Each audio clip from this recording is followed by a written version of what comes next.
it's Jenna, and in this video, we're gonna be making lemony kale pasta. The first thing that we need to do for this pasta dish is to make our noodles, and you want to drain them, but not rinse them. So we've got about a whole box of spaghetti here.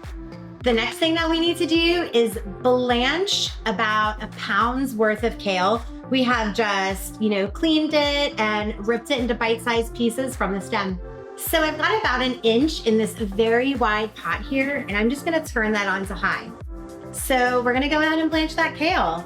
So grab some handfuls of that clean, prepped kale, drop it in that boiling water, feed about 1 pound.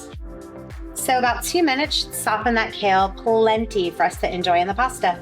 Basically, your blanching is done when your veggies look nice and bright green. As you can tell, this kale has transformed from something that was a bit dull green to something that is really beautiful and vibrant. All right, we're just gonna drain that kale that we blanched. So right into a colander.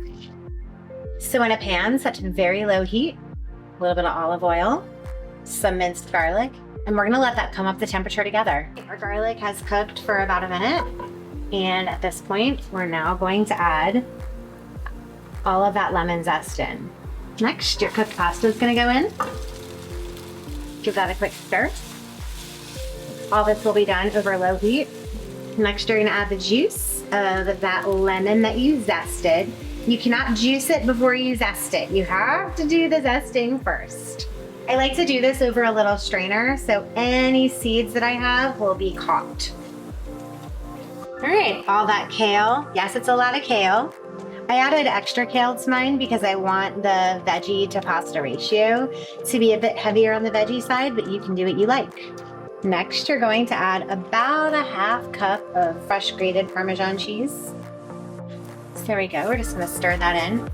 And now is when we use that reserved pasta water. So adding a little bit at a time, you're gonna add some pasta water,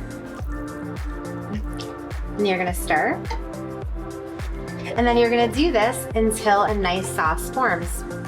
Add a little bit of cracked black pepper to this, and a bit of salt to taste. Stir it all up.